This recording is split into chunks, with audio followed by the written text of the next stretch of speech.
Welcome to What If Sleepstorian, where the boundaries between worlds dissolve and beloved characters step beyond the pages of their original tales. Here, in the hushed hours between day and night, a master of deduction might find himself entangled in a web of whispered secrets, where the flicker of a gas lamp casts shadows that hide more than they reveal, and the impossible becomes beautifully inevitable.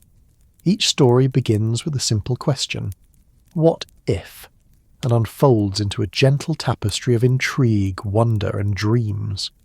Tonight, we begin with something a little claustrophobic, a tale woven in the dim glow of a single room, where every glance holds a secret, every word a potential lie, and every moment teeters on the edge of revelation. If these stories bring you comfort or spark your imagination, I'd be grateful if you'd like the video and subscribe, but only if you truly enjoy what I do here. Let me know where in the world you're listening from. I love seeing how far these stories travel. So dim the lights, find your most comfortable position, and let these whispered narratives carry you softly towards sleep. Picture London, 1892.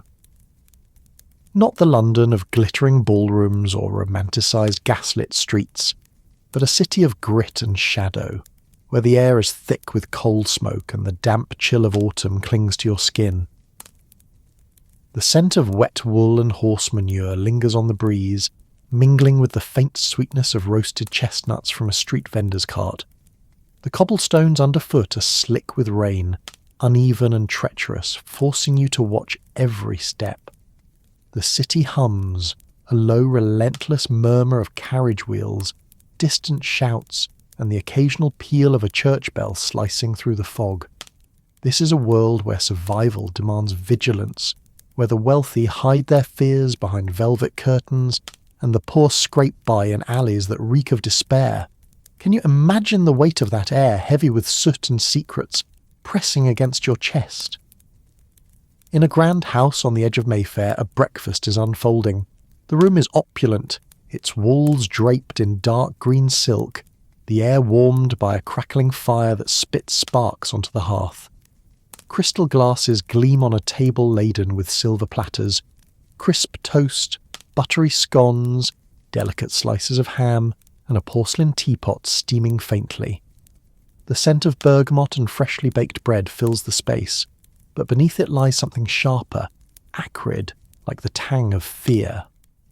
The clink of cutlery against china is too loud, too deliberate, as if each guest is trying to mask their unease. The windows are sealed, the heavy drapes drawn, and the gas lamps cast a golden haze that feels more suffocating than warm.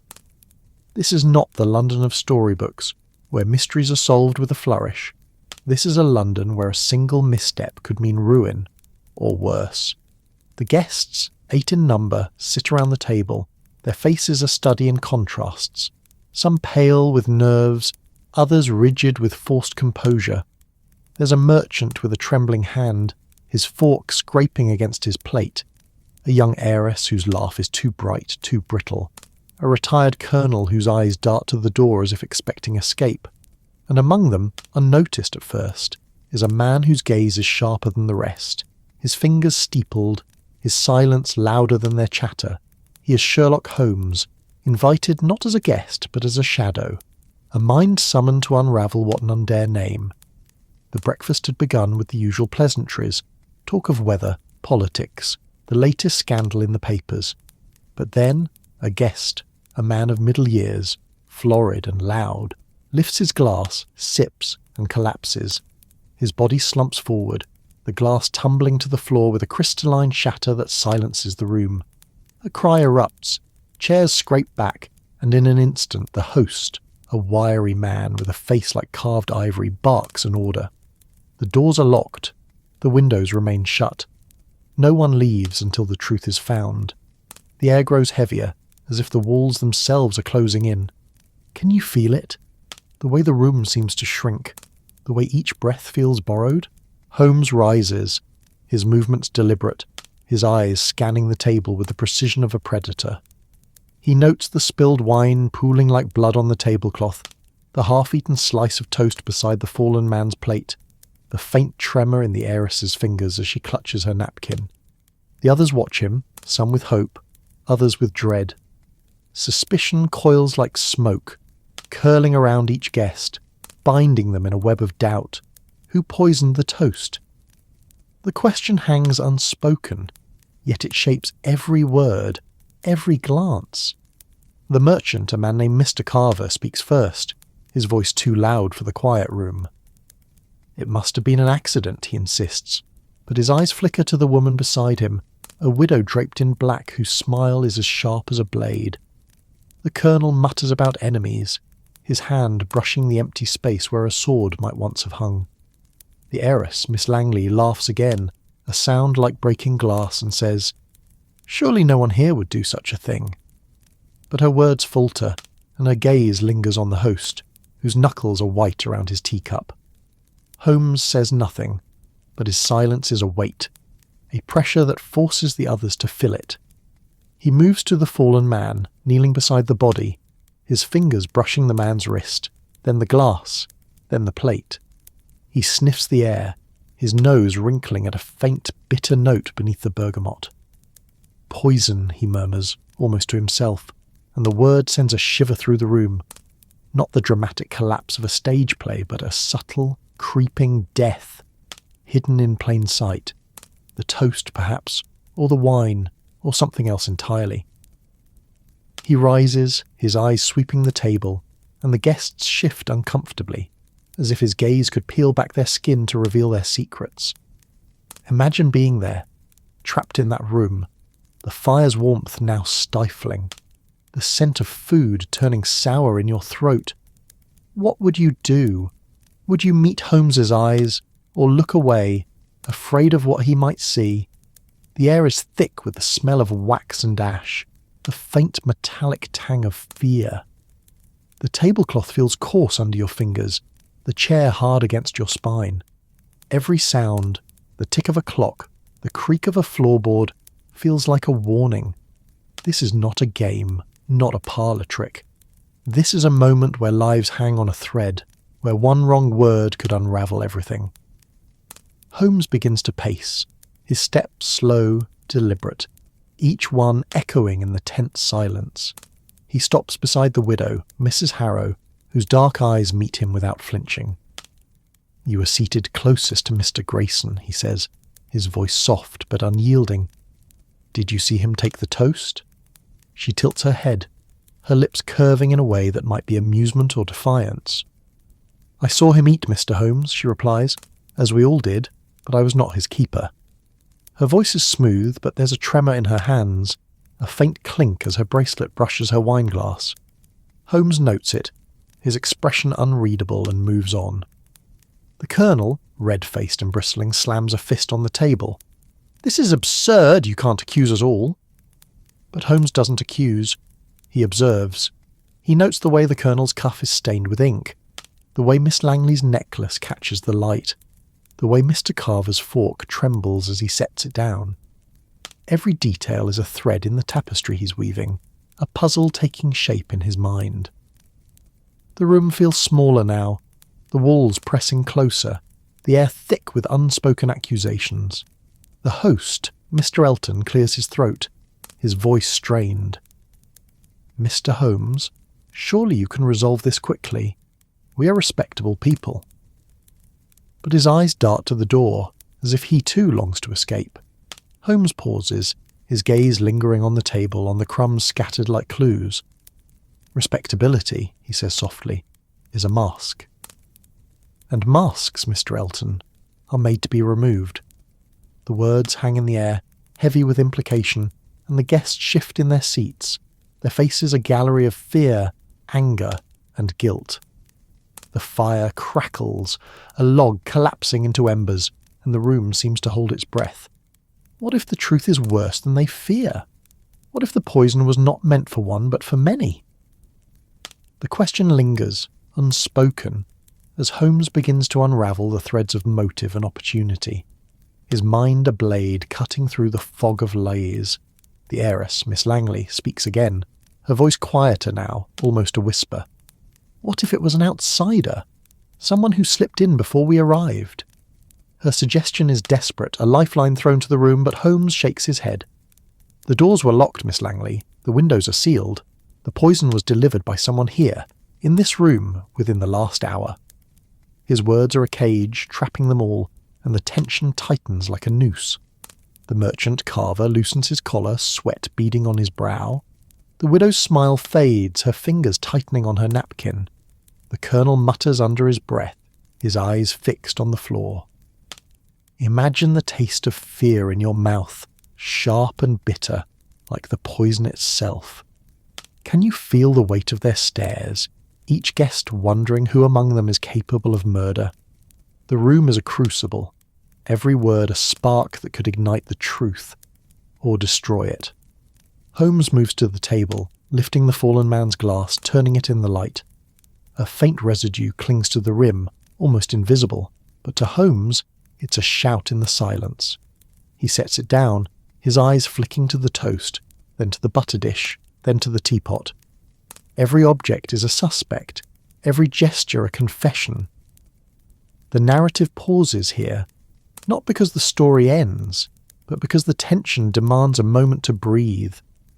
The fire still burns, the clock still ticks, and Holmes's gaze still sweeps the room, relentless, unyielding. The truth is close, but not yet within reach. Let the weight of this moment settle over you, like a blanket, heavy but warm. Close your eyes if you wish, and let the story carry you forward into the shadows, where secrets wait to be uncovered. The fire in the grand Mayfair dining room continues its slow dance, embers glowing like eyes in the dimness, casting fleeting shadows across the faces of the guests. The air, thick with the scent of charred wood and cooling tea, presses against the skin, a reminder of the sealed doors and shuttered windows that hold the room captive. The clock on the mantel ticks with relentless precision, each second a heartbeat in the suffocating silence that follows Sherlock Holmes's declaration. "The poison," he had said, "was delivered by someone in this room." The words linger, heavy as the fog that blanketed London beyond these walls, curling around the guests like a serpent tightening its coils. Holmes moves with the grace of a spectre, his long fingers trailing along the edge of the table, brushing past a silver butter dish that gleams faintly in the gaslight. His eyes, sharp and unyielding, linger on each guest in turn, noting the way their hands betray what their faces conceal. The merchant, Mr. Carver, wipes his brow with a napkin, leaving a smudge of butter on the linen. The widow, Mrs. Harrow, sits motionless, her dark eyes fixed on a point just beyond Holmes's shoulder, as if she sees something the others cannot. The heiress, Miss Langley, twists a ring on her finger, the gold catching the light with every nervous turn. The colonel, his jaw tight, grips the arm of his chair as if anchoring himself against a storm. The host, Mr. Elton, stands by the fireplace, his silhouette rigid, his fingers drumming a silent rhythm against the mantel.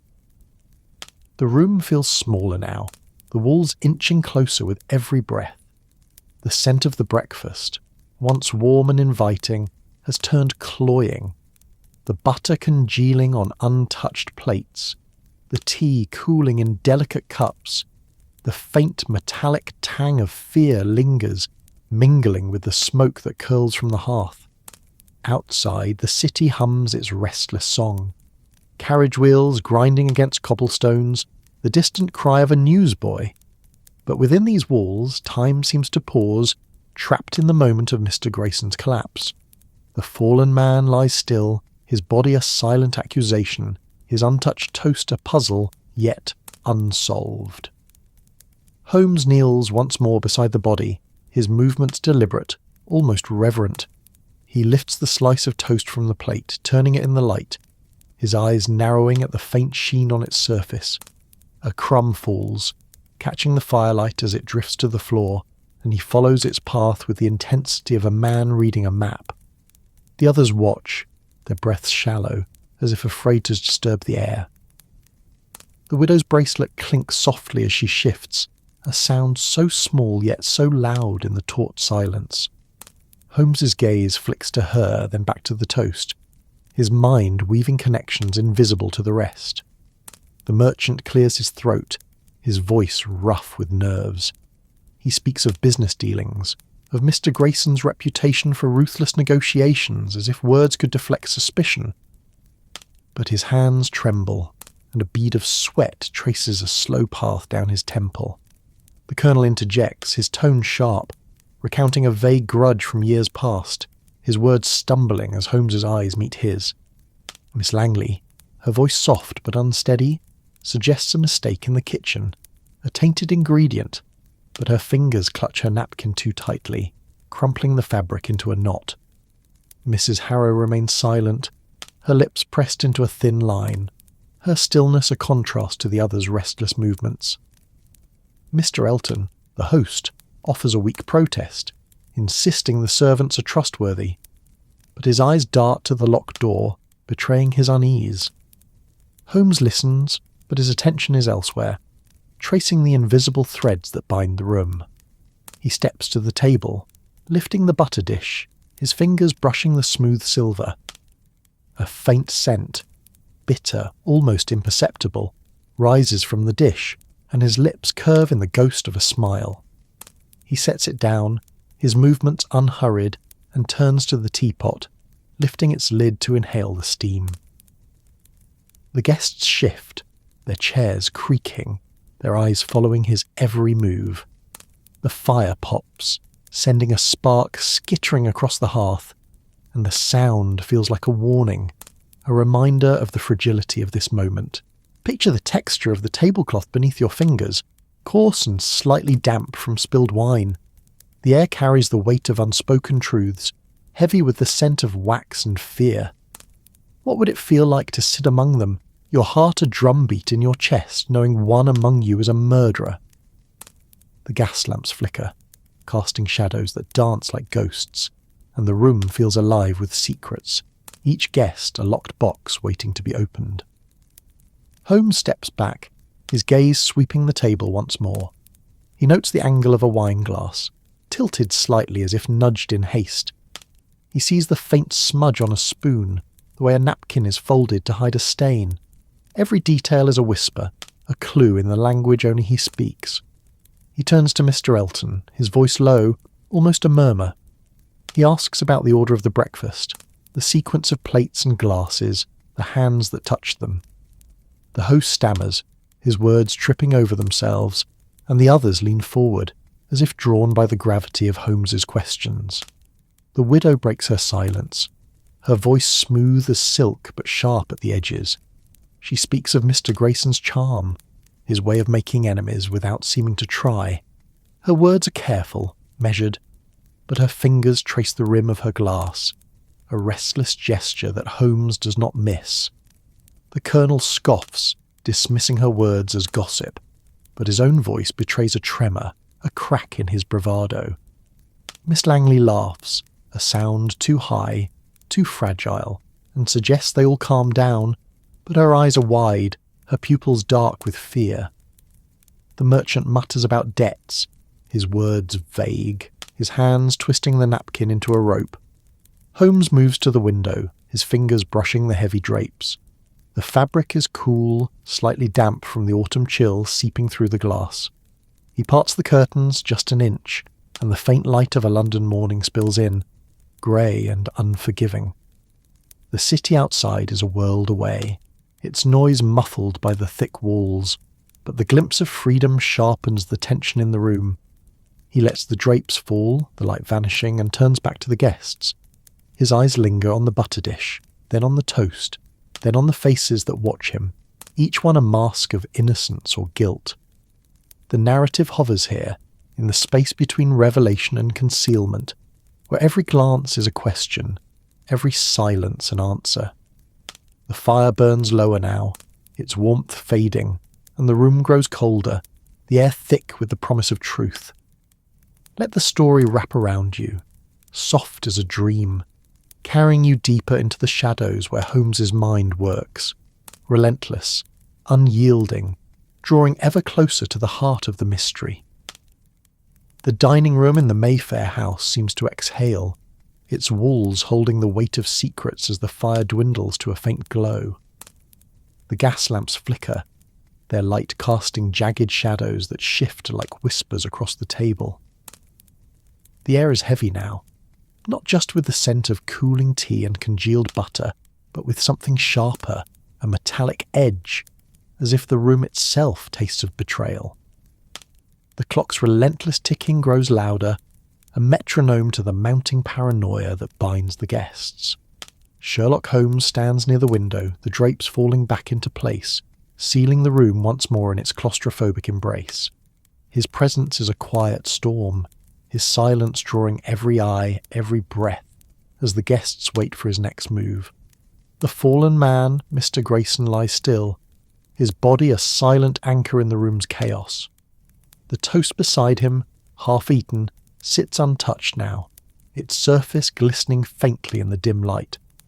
Holmes's eyes linger on it, then drift to the butter dish, the wine glass, the teapot, each object a piece in the puzzle he assembles with relentless precision. The guests, caught in the web of his scrutiny, shift in their seats, their movements small but telling. The merchant Mr. Carver adjusts his collar, his fingers leaving a faint smear of sweat on the starched fabric. The widow, Mrs. Harrow, traces the edge of her bracelet, the silver catching the light like a signal. Miss Langley, the heiress, smooths her skirt, her hands restless, her eyes darting to the locked door. The Colonel's jaw clenches, his knuckles white against the arm of his chair. The host, Mr. Elton, lingers by the fireplace, his shadow stretching long and thin as if trying to escape the room's confines. Holmes moves to the centre of the table, his steps slow, deliberate, each one a note in the symphony of tension. He lifts the wine glass from Mr. Grayson's place, turning it in his hands, the crystal catching the gaslight in a prism of fleeting colours. A faint residue clings to the rim, barely visible, but to Holmes it is a shout in the silence. He sets the glass down, his fingers brushing the tablecloth, and turns to the butter dish. The silver lid gleams, but the butter itself is uneven, as if scraped in haste. He leans closer, inhaling, and his eyes narrow at a scent too subtle for the others to notice, a bitter trace, sharp and unnatural, hidden beneath the richness of the cream. The guests watch, their breaths shallow, their faces a gallery of masks. Mr. Carver speaks, his voice too loud, too quick, as he recounts a business deal gone sour, a rivalry with Mr. Grayson that he claims was long forgotten. But his hands betray him, twisting the napkin into a knot, the fabric fraying under his fingers. Mrs. Harrow's eyes meet Holmes's, unflinching, but her lips part slightly, as if a thought has caught in her throat.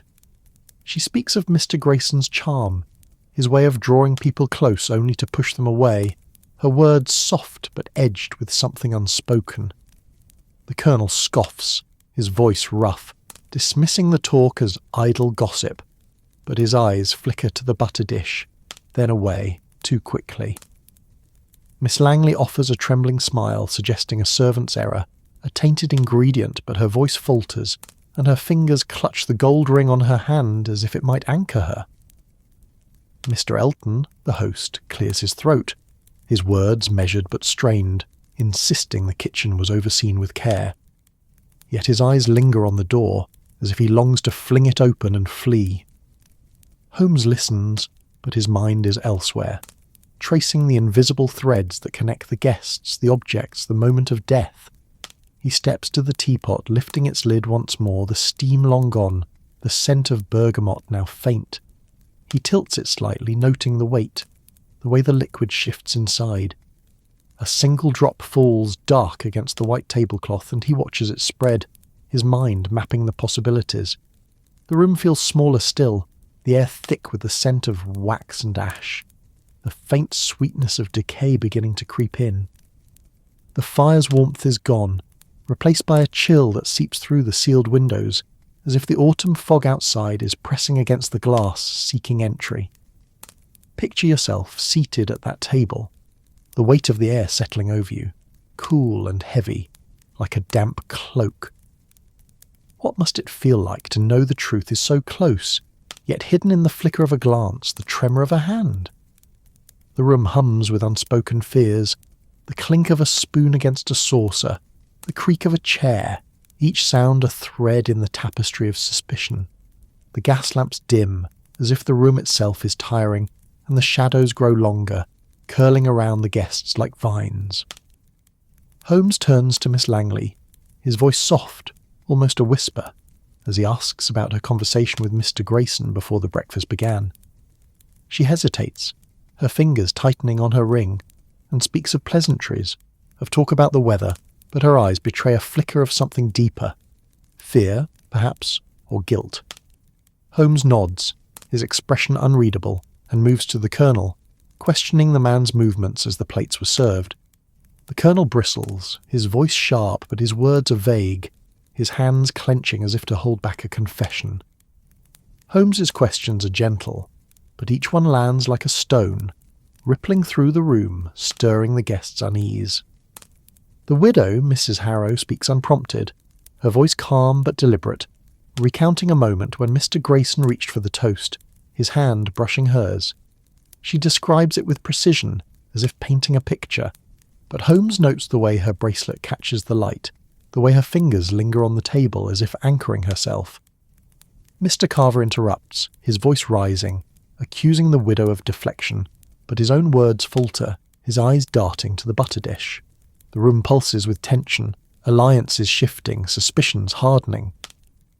Mr. Elton steps forward, his voice tight, urging Holmes to consider an outsider, a servant perhaps, but Holmes shakes his head, his gaze steady. The poison, he repeats, was delivered here, now, by one of them. The narrative lingers in this moment, the room a crucible where truth and lies collide. The air is cool now, the fire reduced to glowing coals, and the scent of smoke mingles with the faint bitterness of the poison that lingers, unseen but ever present. What would it be like to sit in that silence, to feel the weight of eyes upon you, knowing one among you has woven this deadly web? Let the story cradle you, its rhythm slow and steady, drawing you deeper into the shadows where Holmes's mind unravels the threads, inching ever closer to the truth. The shadows in the Mayfair dining room grow bolder, as if claiming the space left by the fading gas lamps, their light now a mere whisper against the encroaching gloom. Sherlock Holmes stands by the window, his fingers still resting on the heavy drapes, the cool fabric a fleeting anchor in the storm of suspicion swirling around him. The air is thick with the scent of dying embers and the faint, bitter trace of something unnatural, perhaps the poison itself, lingering like a ghost. The guests, bound by the locked doors and the weight of their secrets, watch him with a mixture of dread and hope, their faces pale in the dim light. The clock's steady ticking weaves through the silence, a reminder that time, like Holmes's mind, moves forward, relentless, unyielding. Holmes steps away from the window, his movements slow, deliberate, as if each step is a brushstroke on a canvas only he can see. He returns to the table, his eyes sweeping over the remnants of the breakfast, crumbs scattered like stars, a wine glass tilted at an odd angle, a butter dish with its lid slightly askew. The fallen man, Mr. Grayson, lies still, his presence a silent accusation that binds the guests in a web of guilt and fear. The merchant, Mr. Carver, shifts in his chair, his fingers tracing the edge of his plate, leaving a faint smudge of grease. The widow, Mrs. Harrow, sits with her hands folded, her silver bracelet glinting as it catches the last flicker of the fire. Miss Langley, the heiress, clutches her gold ring, her knuckles white, her eyes darting to the door as if it might open of its own accord. The Colonel's breath is heavy, his hands resting on the table, fingers twitching as if longing for action. The host, Mr. Elton, lingers by the hearth, his silhouette sharp against the dying embers, his eyes fixed on Holmes as if searching for salvation or condemnation. Holmes lifts the wine glass once more, turning it in his hands, the crystal catching the faint light in a prism of fleeting colours. A residue clings to the rim, so subtle it might be mistaken for a trick of the light, but to Holmes it is a shout in the silence. He sets it down, his fingers brushing the tablecloth, and moves to the sideboard, where a tray of pastries sits untouched, their sugary glaze dulled by the room's heavy air. A small knife rests beside them, its blade marked by a faint smear. Not butter, but something thinner, sharper, like the edge of a secret. His lips curve slightly, a flicker of recognition, and he places the knife back, its metal cool against his skin. The guests stir, their movements small but telling. Mr. Carver clears his throat, his voice rough, speaking of a debt Mr. Grayson had demanded, a business matter that had soured their friendship. His words are careful, but his eyes betray him, flickering to the butter dish, then away, as if afraid of what it might reveal. Mrs. Harrow responds, her tone smooth but laced with an edge, recounting a moment when Mr. Grayson had spoken of enemies, his voice low, his gaze distant. Her fingers trace the rim of her glass, a restless gesture that draws Holmes's attention. The Colonel scoffs, his voice sharp, dismissing the talk as idle, but his hands clench, his rings glinting as they catch the light. Miss Langley, her voice trembling, speaks of a letter Mr. Grayson had received, one that had darkened his mood, but her eyes darted to Mr. Elton, as if regretting her words. The host stiffens, his fingers tightening on the mantle, and he insists the letter was nothing, a trivial matter, but his voice falters, a crack in his composure. Holmes listens, his head tilted slightly, as if hearing a melody beneath their words. He moves to the teapot, lifting its lid once more, the scent of bergamot now faint, almost lost in the room's growing chill. He tilts it, noting the weight, the way the liquid shifts inside, and a single drop falls, dark against the tablecloth spreading like a stain. The guests watch, their breaths shallow, their faces a gallery of masks, some defiant, some afraid, all hiding something. The air grows colder, the fire's last embers barely glowing, and the scent of smoke mingles with the faint bitterness that Holmes alone seems to notice. The room feels like a vault, its walls sealing in the truth, the lies, the fear that binds them all. Picture the weight of that moment settling over you, the air cool and heavy like a fog that clings to your skin. What would it be like to sit among them, to feel the truth hovering just out of reach, hidden in the flicker of a glance or the tremor of a hand? The gas lamps hum softly, their light fading, and the shadows curl tighter, as if whispering secrets to one another. The scent of wax and ash fills the air, a reminder of the world beyond these walls, where London hums its restless song, unreachable behind the locked doors. Holmes turns to Miss Langley, his voice soft but unyielding, asking about the moment she poured the wine, her hand steady or trembling. She hesitates, her fingers twisting her ring, and speaks of a toast, a fleeting moment when glasses were raised, but her words falter, and her eyes flicker to the floor.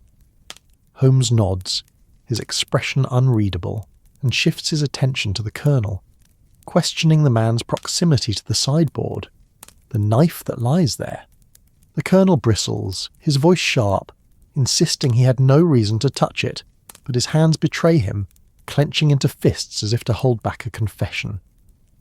Holmes moves to Mrs. Harrow, asking about the bracelet, its silver glinting with every gesture.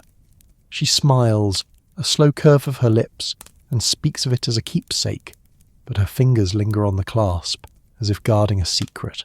The tension shifts, alliances fraying, suspicion sharpening like a blade. Mr. Carver speaks, his voice rising, accusing Mrs. Harrow of deflection, but his own words falter, his eyes darting to the teapot. Mr. Elton steps forward, his voice tight, urging Holmes to consider an accident, a tainted ingredient, but his eyes linger on the wine glass, then away. Holmes notes it all, the hesitation, the glances, the way the room seems to hold its breath. He steps to the table, lifting a napkin folded too neatly beside Mr. Carver's plate. A faint stain marks the cloth, darker than wine, and he holds it to the light, his eyes narrowing. Carver's breath catches, his fingers tightening on the table, but he says nothing. The narrative lingers here, in the space where truth and lies collide, where every gesture is a clue, every silence a confession. The air is heavy with the scent of ash and unspoken fears, the clock's ticking a steady pulse in the silence.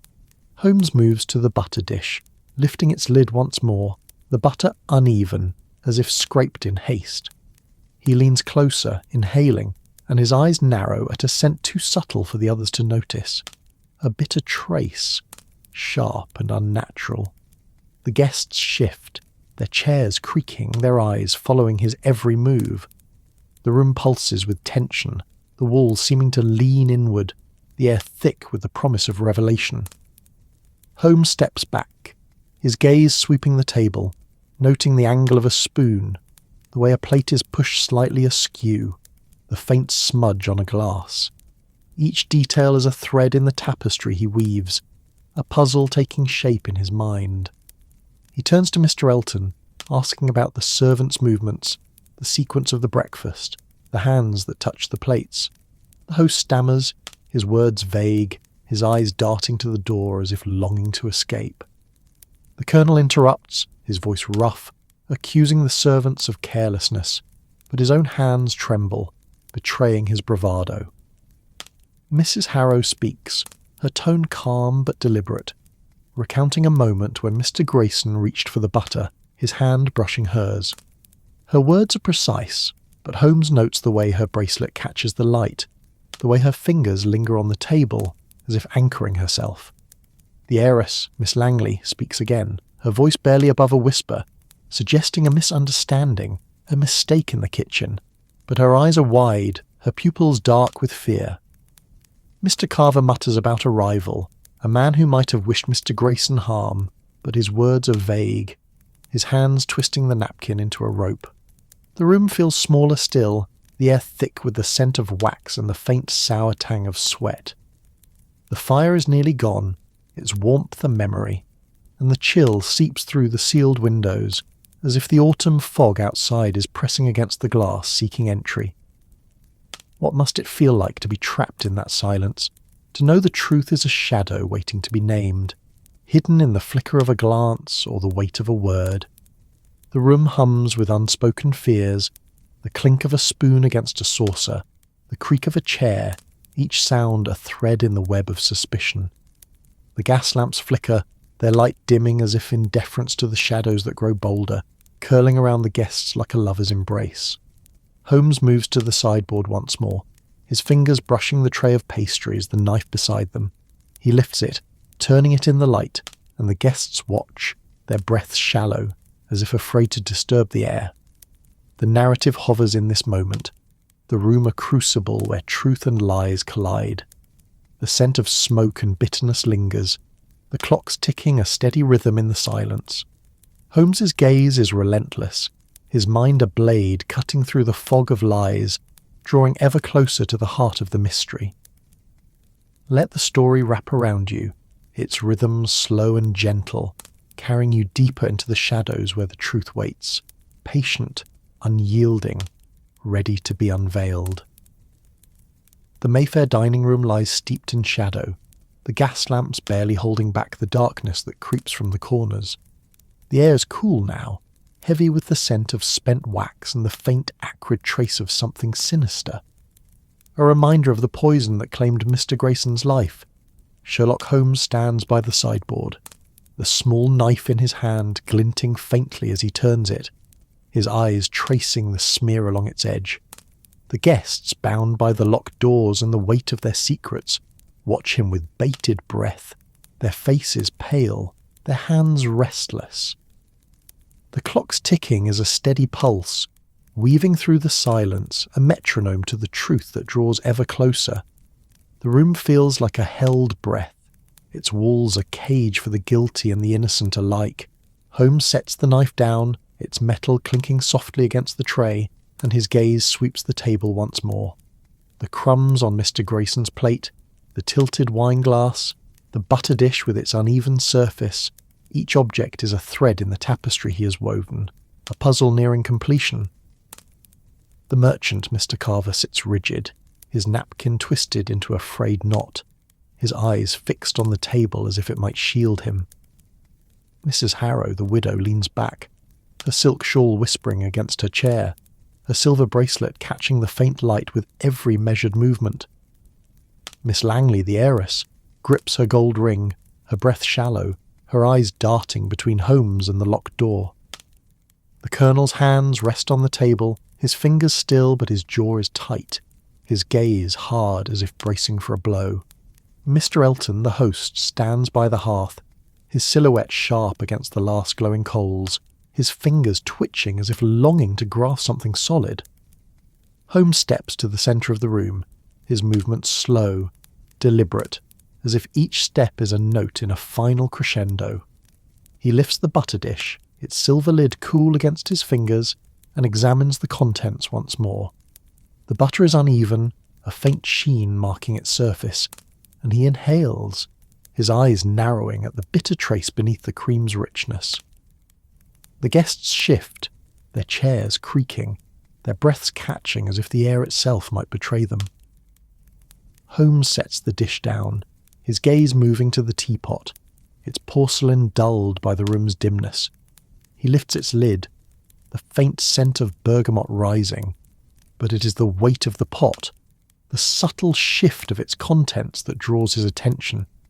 A single drop falls dark against the tablecloth and he watches it spread, his mind mapping the final pieces of the puzzle. The silence is a living thing now, wrapping around the guests, tightening with every tick of the clock. Holmes turns to Mr. Carver, his voice soft but unyielding, asking about the merchant's dealings with Mr. Grayson, the debt that had strained their bond. Carver stammers, his words vague, speaking of a misunderstanding, a settled matter, but his eyes flicker to the butter dish, then away, too quickly. Holmes notes the tremor in his hands, the faint smudge on his cuff, and moves on, his attention shifting to Mrs. Harrow. He asks about her conversation with Mr. Grayson, the moment their hands brushed as he reached for the toast. Her smile is calm, her voice steady as she speaks of pleasantries, but her fingers linger on her bracelet, the silver glinting like a warning. The Colonel interrupts, his voice rough, accusing Holmes of chasing shadows, but his own hands betray him, clenching as if to hold back a confession. Miss Langley speaks, her voice trembling, suggesting a servant's error, a tainted ingredient, but her eyes are wide, her pupils dark with fear. Mr. Elton steps forward, his voice tight, urging Holmes to consider an outsider, a mistake, but his eyes dart to the wineglass, then to the floor. Holmes listens, his head tilted slightly, as if hearing a melody beneath their words, a pattern emerging from the chaos of their denials. The room feels colder now, the fire's last embers barely glowing, and the air carries a chill that seeps through the sealed windows. The scent of smoke and wax mingles with the faint bitterness that Holmes alone seems to trace, a clue hidden in plain sight. What must it be like to sit in that stillness, to feel the truth drawing near, like a shadow cast by a light you cannot see? The gas lamps flicker, their hum a soft undercurrent to the tension that binds the room, each guest a thread in the web Holmes weaves. Holmes steps to the table, lifting the napkin beside Mr. Carver's plate once more. The stain is faint, darker than wine, and he holds it to the light, his eyes narrowing. Carver's breath catches, his fingers tightening on the table, but he says nothing. Holmes sets the napkin down and turns to the wineglass, its tilted angle a silent accusation. He lifts it, examining the residue once more, and his lips curve in the ghost of a smile. The guests watch, their faces a gallery of fear and defiance, as Holmes moves to the teapot, his fingers brushing its handle. He tilts it, noting the weight, the way the liquid shifts, and a memory surfaces. A detail from earlier, a gesture overlooked.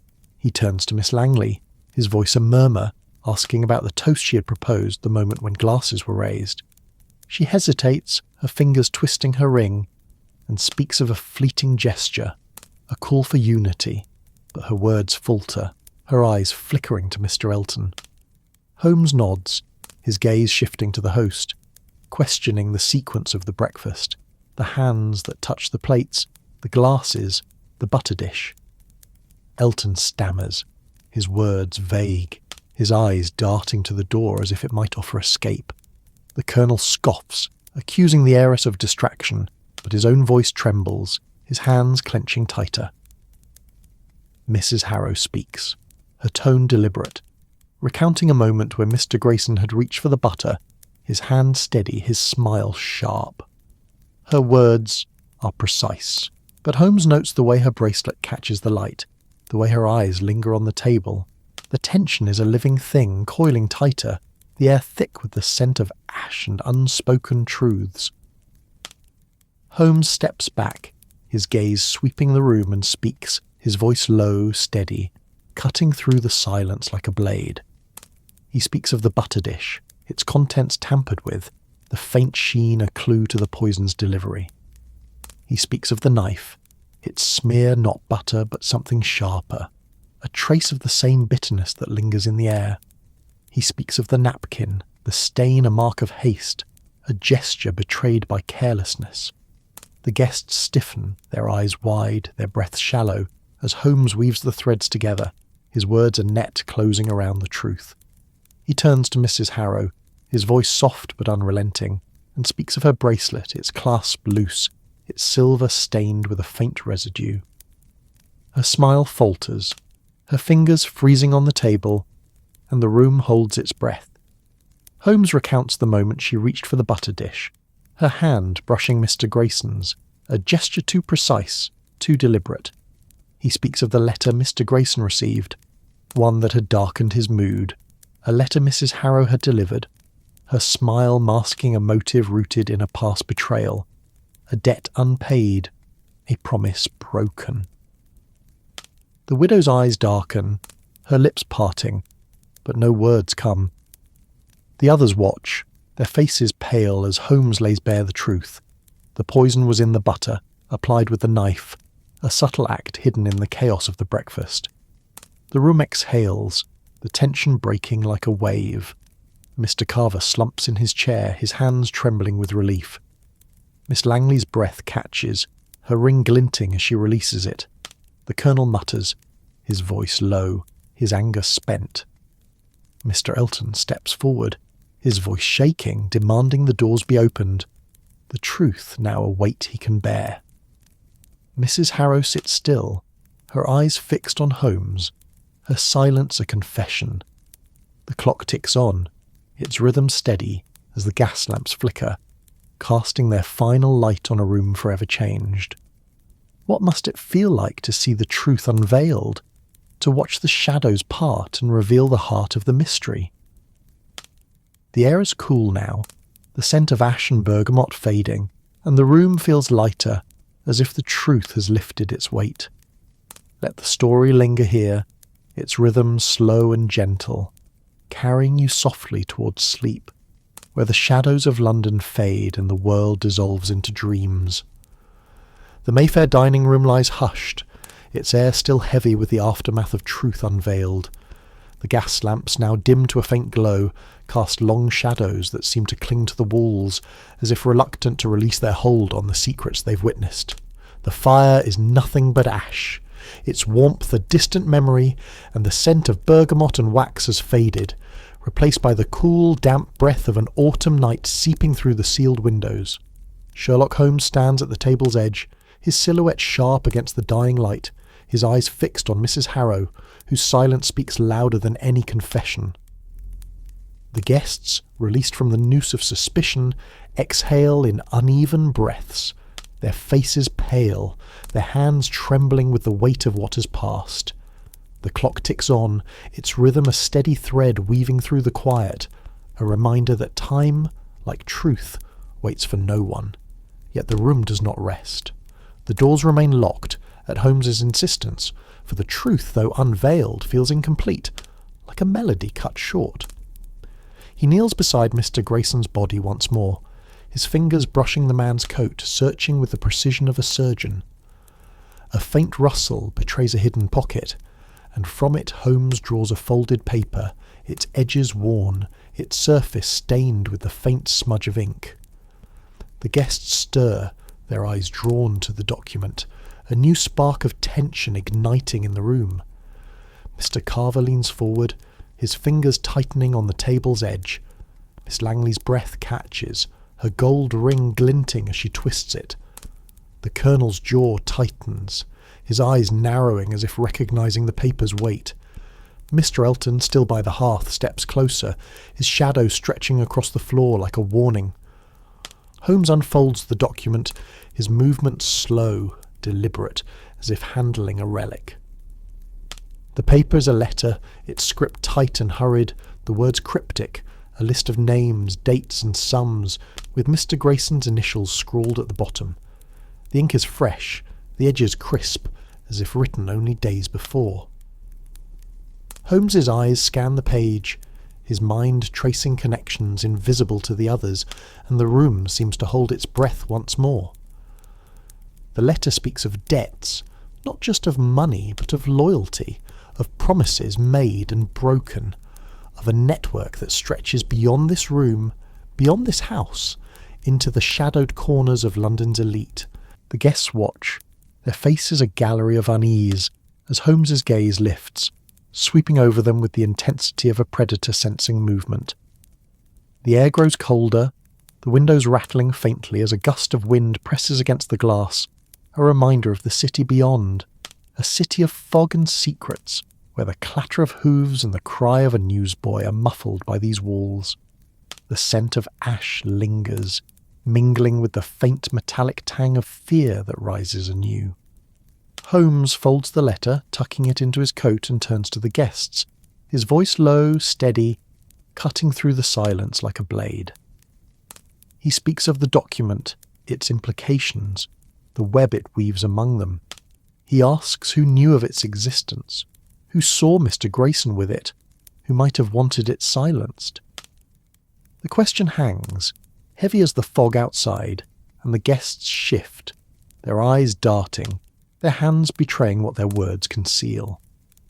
Mr. Carver speaks first, his voice rough, insisting he knew nothing of the letter, his hands twisting the frayed napkin as if to anchor himself. But his eyes flicker to Miss Langley, a glance too quick, too telling. The heiress responds, her voice trembling, claiming she saw Mr. Grayson reading something that morning, but her words falter, her fingers clutching her ring as if it might shield her. The Colonel scoffs, his tone sharp, dismissing the letter as a business matter, irrelevant to the poison, but his hands clench, his rings glinting in the dim light. Mr. Elton, his face pale, speaks of a meeting Mr. Grayson had planned, a discussion of investments, but his eyes avoid Holmes's lingering on the floor. Mrs. Harrow, still seated, her confession of the poisoning await she carries, remains silent, her eyes fixed on the table, as if the letter holds no surprise. Holmes listens, his head tilted slightly as if hearing a rhythm beneath their words. He steps to the sideboard where the tray of pastries sits untouched, their glaze dulled by the room's heavy air. He lifts the small knife once more, its smear a faint echo of the poison's trace, and examines it, noting the way the light catches its edge. The guests watch, their breaths shallow, as if afraid to disturb the air. Holmes sets the knife down and moves to the table, his fingers brushing the wine glass, its tilted angle a silent clue. He lifts a spoon beside Mr. Elton's plate, noting a faint residue, not sugar but something sharper, and his lips curve in a fleeting smile. The room feels tighter now, the walls pressing closer, the air thick with the scent of wax and the faint bitterness that lingers, unseen but ever present. What must it feel like to stand in that moment, to sense the truth shifting like a shadow just beyond your grasp, hidden in the rustle of a paper or the flicker of a glance? The gas lamps hum softly, their light fading, and the room seems to pulse with unspoken fears, each guest a thread in a web that grows ever more tangled. The scent of ash and ink fills the air, a reminder of the secrets that bind them, locked within these walls. Holmes turns to Mr. Elton, his voice a murmur, asking about the meeting Mr. Grayson had planned, the names listed in the letter. The host stammers, his words vague, speaking of a gathering of investors, a routine matter, but his eyes dart to the door, as if longing to escape. Holmes nods, his expression unreadable, and shifts his attention to Miss Langley, questioning the moment she saw Mr. Grayson with the letter, her proximity to his coat. She hesitates, her fingers twisting her ring, and speaks of a fleeting glance, a paper tucked away, but her voice trembles, her eyes wide with fear. The Colonel interrupts, his voice rough, accusing Holmes of chasing ghosts, but his own hands betray him, clenching as if to hold back a confession. Mr. Carver speaks, his tone rising, suggesting the letter was a private matter, irrelevant to the murder, but his eyes flicker to the sideboard, then away. The tension coils tighter, alliances fraying, suspicion sharpening like a blade. Holmes steps to the table, lifting a napkin beside Miss Langley's plate, its fold too precise, its edge marked by a faint stain. He holds it to the light, his eyes narrowing, and the heiress's breath catches, her fingers freezing on her ring. Holmes sets the napkin down and moves to the teapot, its porcelain cool against his fingers. He tilts it, noting the weight, the way the liquid shifts, and a memory surfaces, a gesture, a glance, a moment overlooked. He speaks, his voice steady, recounting the letter's contents, the names that tie the guests to a conspiracy of debts and betrayals, a network Mr. Grayson threatened to expose. The room exhales, the air heavy with the weight of revelation, and the guests stir, their faces pale, their eyes wide. Holmes turns to Mr. Carver, his voice soft but unrelenting, asking about a debt listed in the letter, a sum tied to his name. Carver stammers, his words tripping over themselves, claiming ignorance, but his hands tremble, a bead of sweat tracing a slow path down his temple. Holmes shifts to the Colonel, questioning a date in the letter, a meeting he attended with Mr. Grayson. The Colonel bristles, his voice sharp, dismissing the matter as trivial, but his hands clench, his rings glinting like a warning.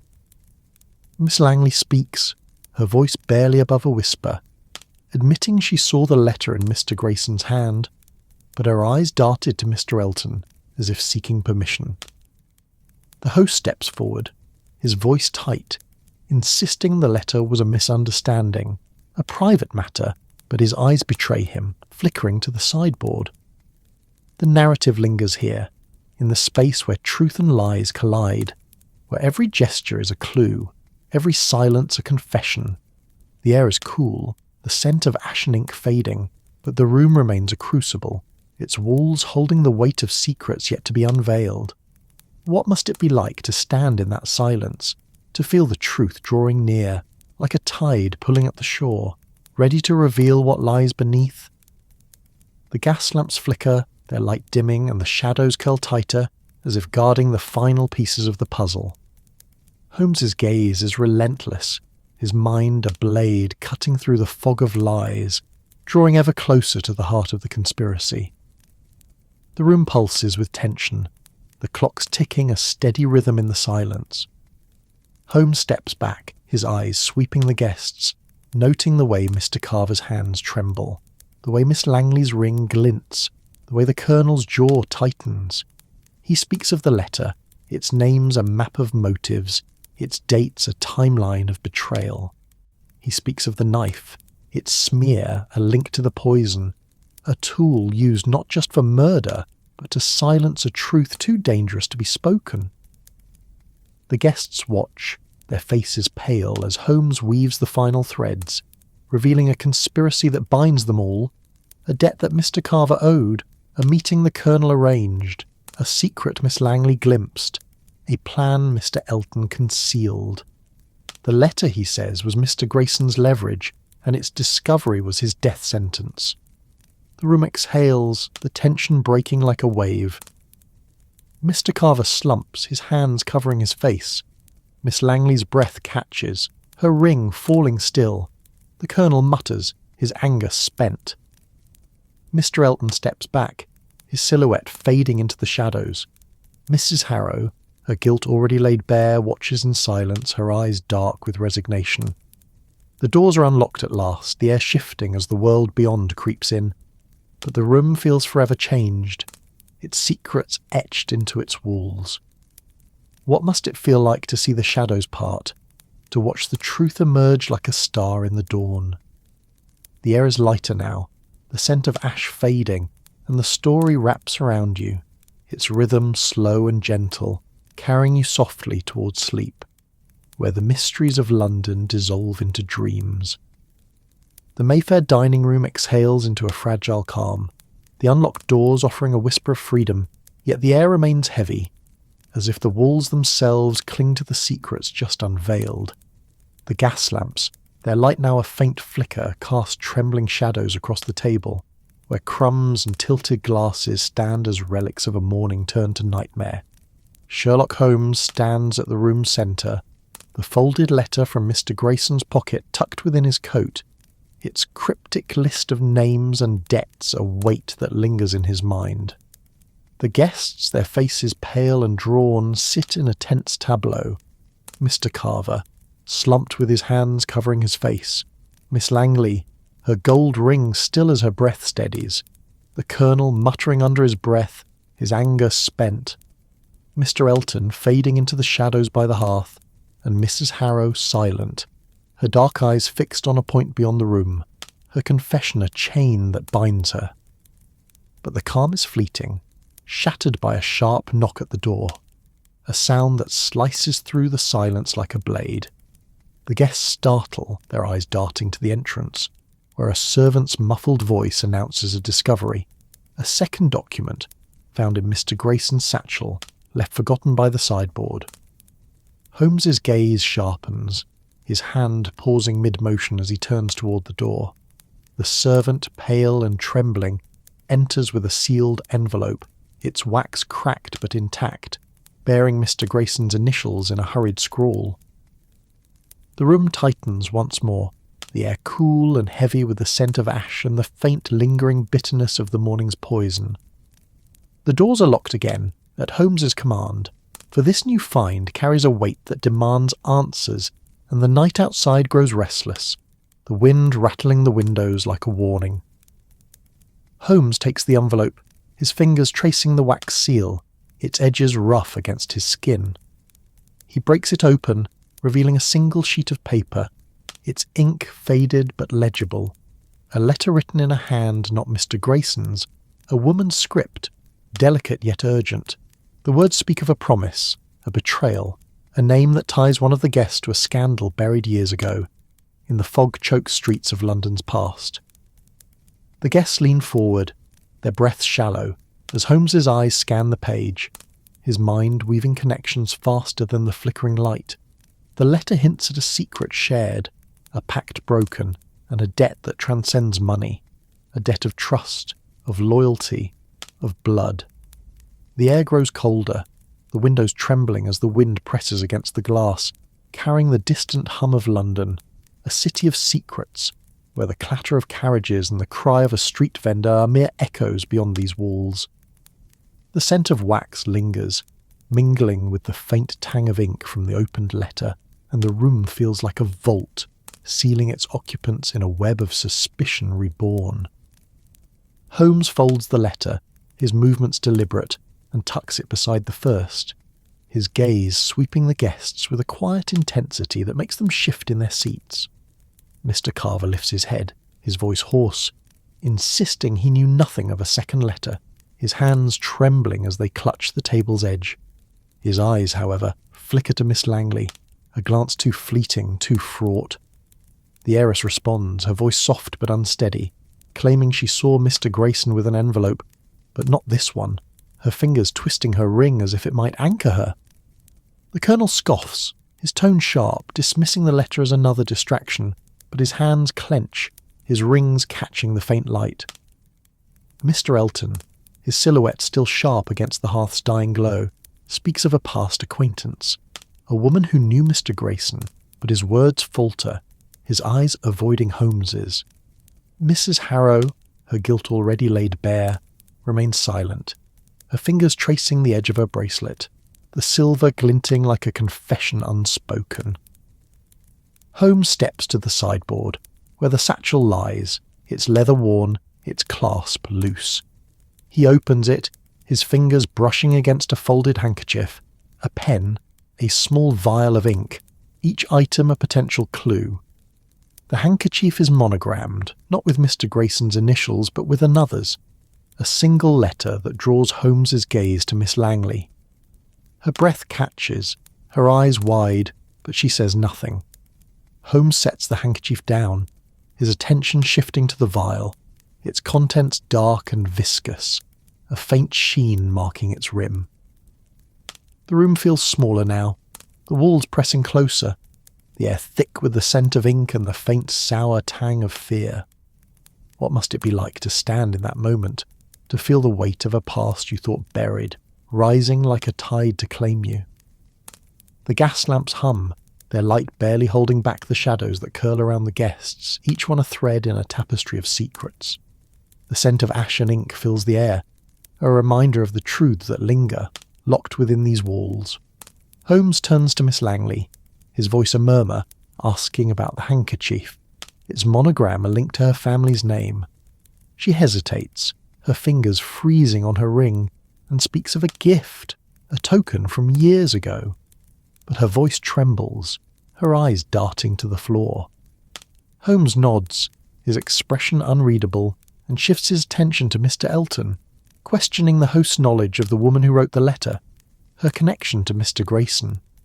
Elton stammers, his words vague, speaking of a distant acquaintance, a forgotten name, but his eyes flicker to the sideboard, then away.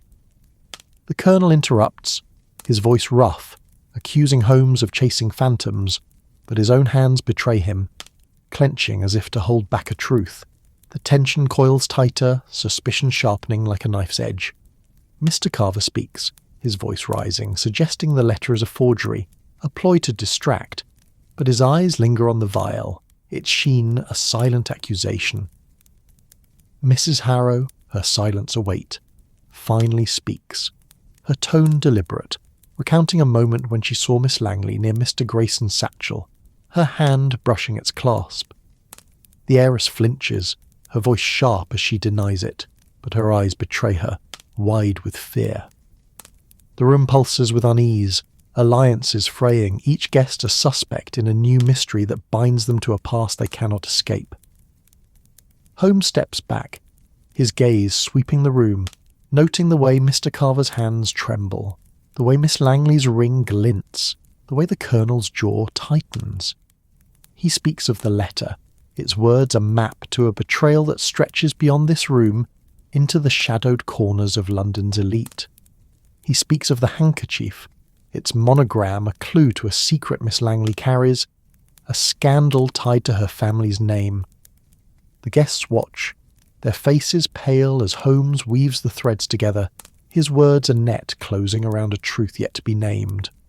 The narrative lingers here, in the space where past and present collide, where every glance is a question, every silence an answer.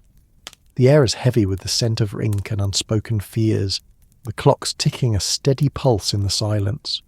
What must it feel like to stand in that stillness, to sense a secret rising like a whisper from the shadows, ready to be unveiled? Let the story wrap around you, its rhythm slow and gentle, carrying you deeper into the web where Holmes's mind works, relentless, unyielding, drawing ever closer to the heart of the mystery. The silence in the Mayfair house settles like dust, heavy with the weight of secrets half revealed.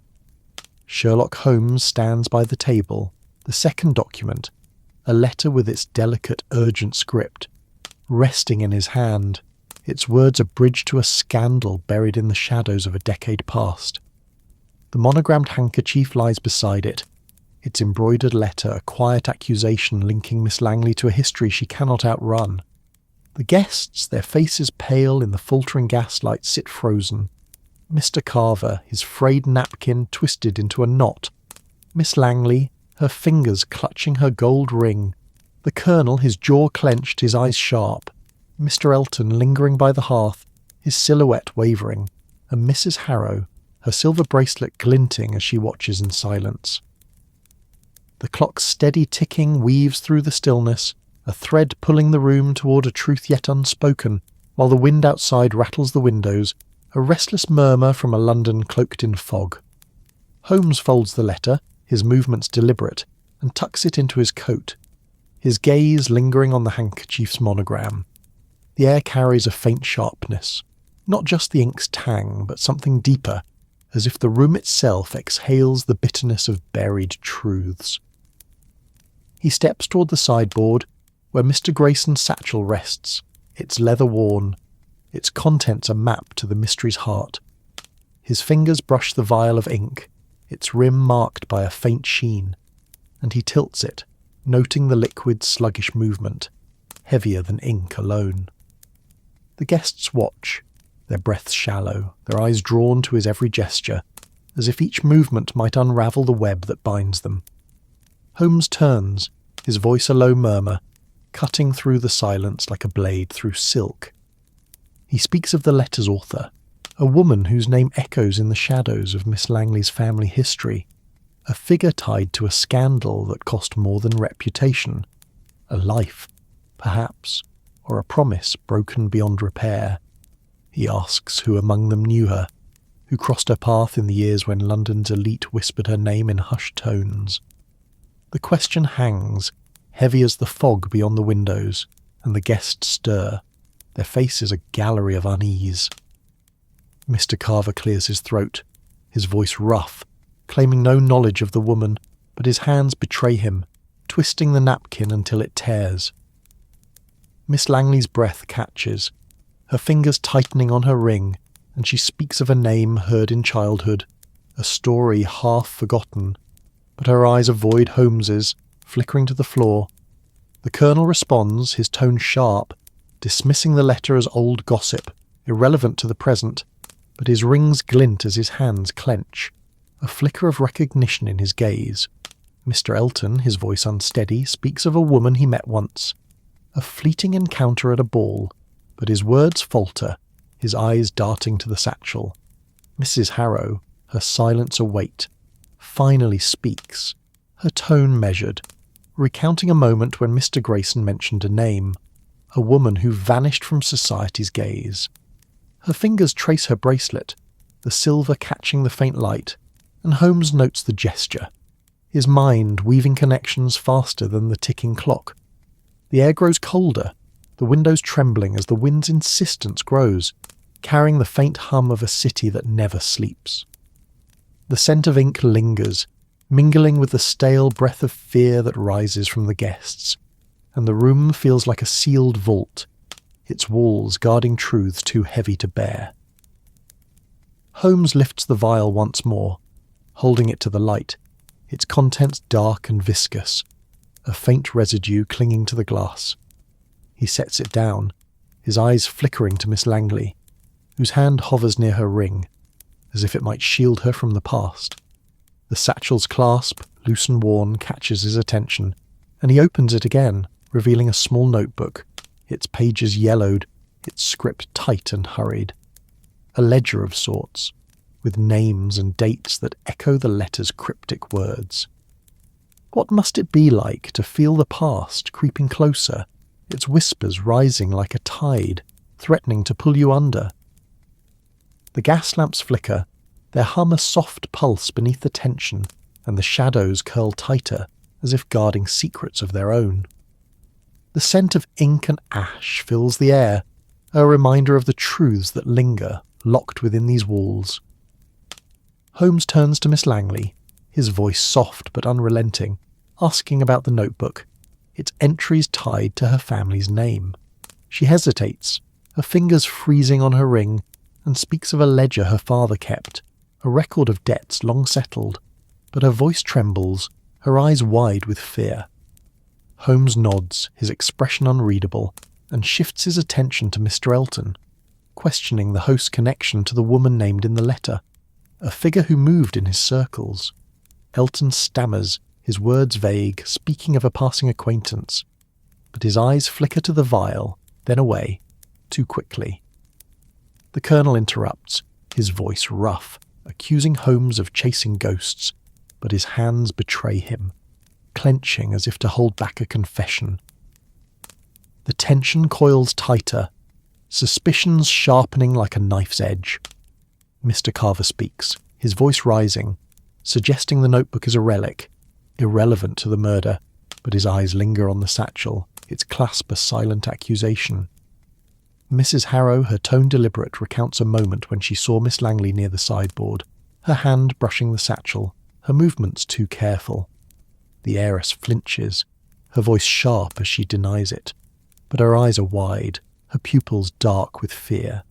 The room pulses with unease, alliances fraying, each guest a suspect in a mystery that stretches beyond the poison into the shadows of a scandal that refuses to stay buried. Holmes steps to the table, lifting the notebook, its pages rustling softly as he opens it.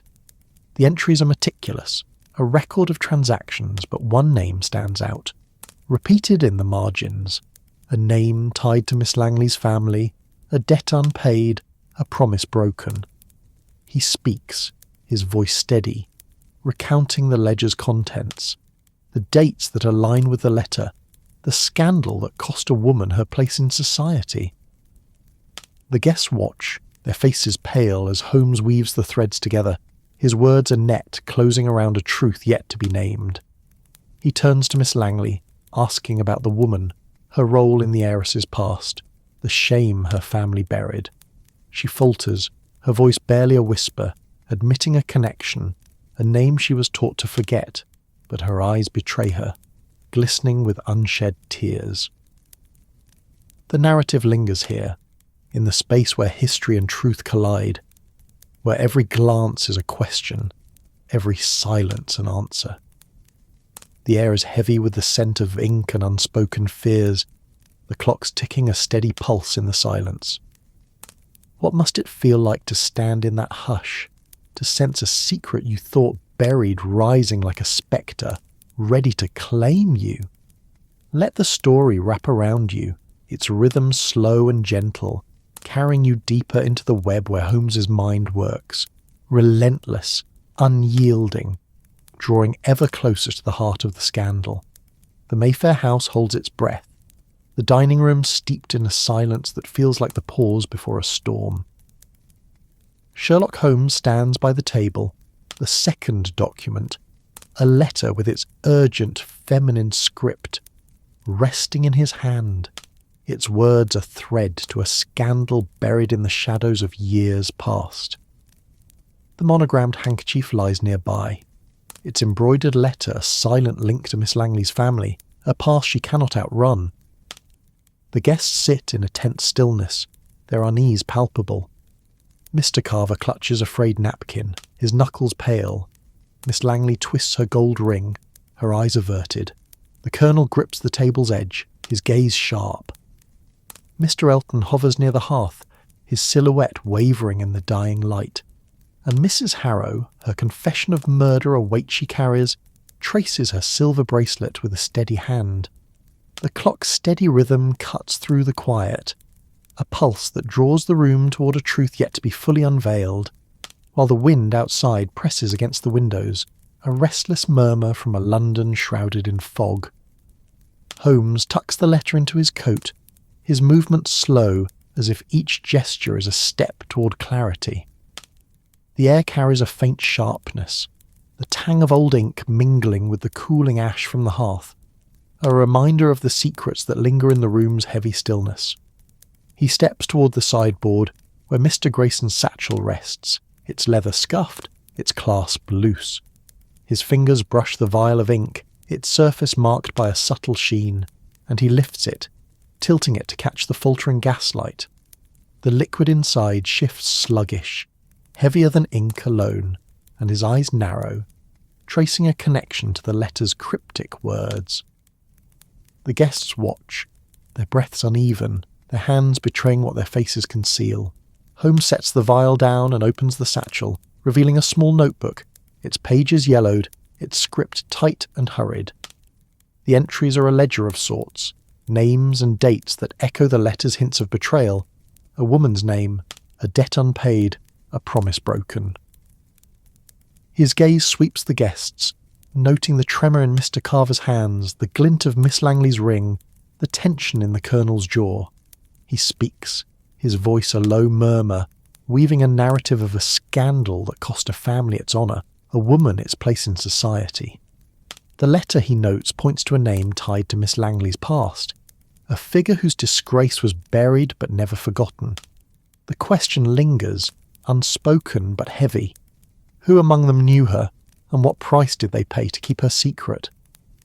The air grows colder, the windows rattling as the wind's insistence grows, carrying the distant hum of a city cloaked in night.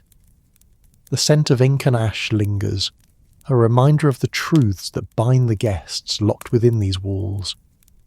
Mr. Carver shifts, his voice hoarse as he insists he knows nothing of the woman, his hands twisting the napkin until it frays further. His eyes, however, flicker to Miss Langley, a glance too quick, too telling. The heiress responds, her voice unsteady, claiming the name is a shadow from her childhood, a story her family buried, but her fingers tighten on her ring, her gaze dropping to the table. The Colonel clears his throat, his tone sharp, dismissing the letter as old gossip, but his hands clench, his rings catching the faint light. Mr. Elton, his silhouette wavering by the hearth, speaks of a rumour heard years ago, a woman who vanished from London's elite, but his words falter, his eyes darting to the satchel.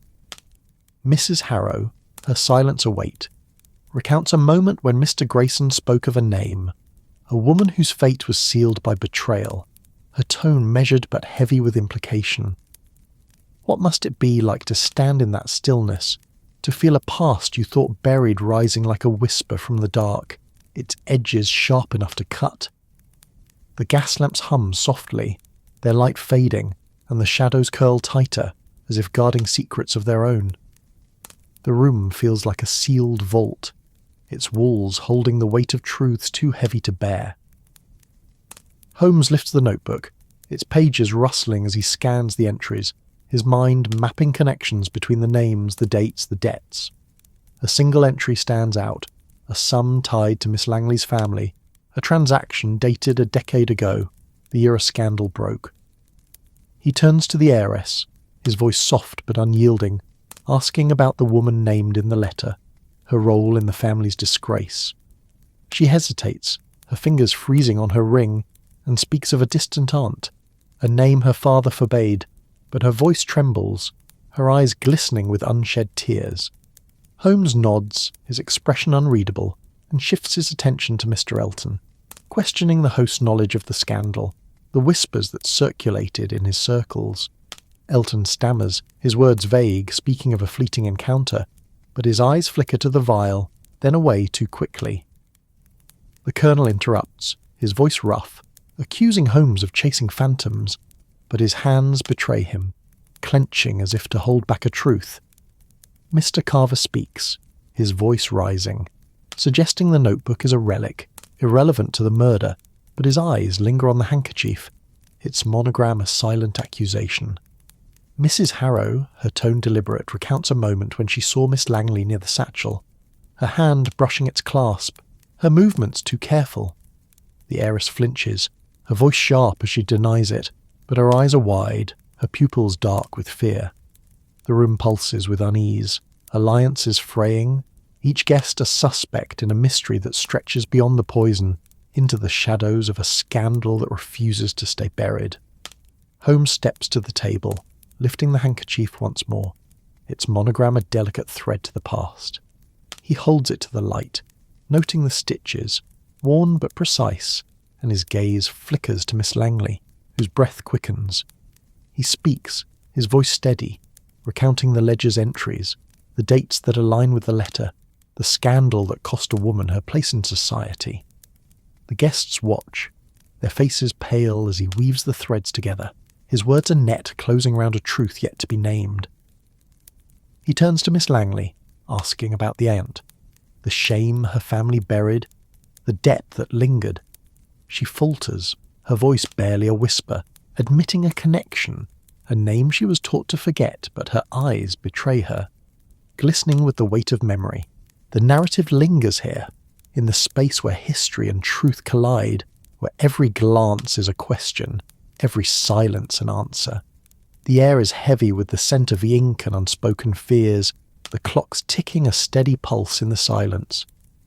What must it feel like to stand in that hush, to sense a secret rising like a tide, its current strong enough to pull you under. Let the story wrap around you, its rhythm slow and gentle, carrying you deeper into the web where Holmes's mind works. Relentless, unyielding, drawing ever closer to the heart of the scandal. The air in the Mayfair dining room trembles with the weight of truths half-spoken, as if the walls themselves hold their breath. Sherlock Holmes stands by the sideboard, the notebook's yellowed pages and the second document's urgent script tucked within his coat. Their secrets a tether to a scandal that binds Miss Langley to a past her family buried. The vial of ink, its sheen a silent clue, rests beside the satchel, its leather worn from years of secrets carried. The guests, their faces pale in the faltering gaslight, sit in a fragile tension. Mr. Carver, his hands twisting a tattered napkin. Miss Langley, her gold ring catching the dim light as her fingers tremble. The Colonel, his posture rigid, his eyes sharp with defiance. Mr. Elton, lingering by the hearth, his silhouette barely visible in the dying glow. And Mrs. Harrow, her silver bracelet glinting faintly, her silence heavy with the burden of her confessed crime. The clock's steady rhythm pulses through the quiet, a guide toward a resolution yet to be unveiled, while the wind outside presses against the windows, a restless whisper from a London cloaked in night.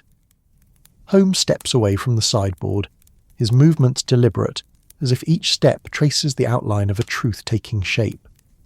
The air carries a faint sharpness, the tang of old ink mingling with the cooling ash from the hearth, a reminder of the morning's poison and the deeper wounds of a buried past. He lifts the monogrammed handkerchief, its embroidered letter a delicate thread to Miss Langley's family, and holds it to the light, noting the worn stitches, the faint stain along its edge.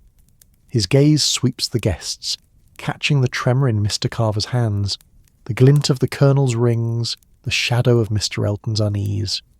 The notebook's entries, he knows, are a map to a scandal, a woman's disgrace, a debt unpaid, a promise broken, that threatens to unravel the fragile bonds of this room. Holmes speaks, his voice a low murmur, weaving a narrative of a woman whose name haunts the letter, a figure whose betrayal cost Miss Langley's family their honour. The notebook, he notes, records a transaction tied to that scandal, a sum paid to silence a truth that lingered like a shadow. He asks who among them crossed her path, who shared her secret, who stood to lose if it surfaced. The question settles over the room, heavy as the fog beyond the windows, and the guests stir, their movements betraying their unease. Mr. Carver clears his throat, his voice rough, insisting he knew nothing of the woman, but his hands tear the napkin further, his eyes flickering to Miss Langley. The heiress responds, her voice unsteady, claiming the name is a distant memory, a story her father buried, but her fingers tighten on her ring, her gaze dropping to the table. The Colonel shifts, his tone sharp, dismissing the notebook as irrelevant, a relic of old business, but his hands clench, his rings catching the faint light.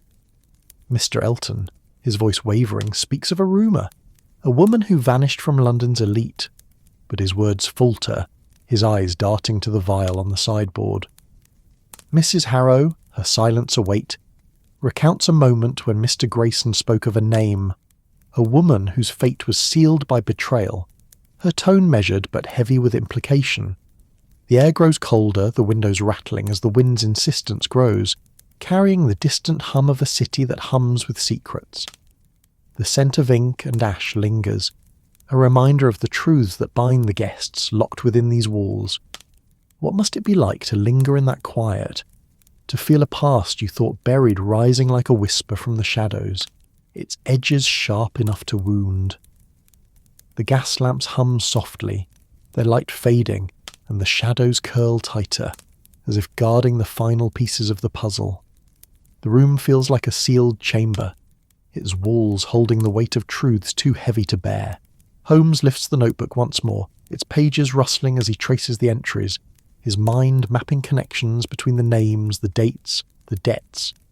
A single entry stands out, a sum tied to Miss Langley's family, dated a decade ago, the year a scandal broke. He turns to the heiress, his voice soft but unyielding, asking about her aunt, the woman named in the letter whose disgrace was buried at great cost. Miss Langley hesitates, her fingers freezing on her ring, and speaks of a family secret, a name her father forbade, but her voice trembles, her eyes glistening with unshed tears.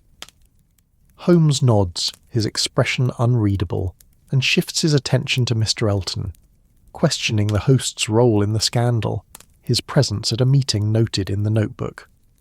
Elton stammers, his words vague, speaking of a fleeting encounter, but his eyes flicker to the vial, then away. The Colonel interrupts, his voice rough, accusing Holmes of chasing ghosts, but his hands betray him, clenching as if to hold back a truth.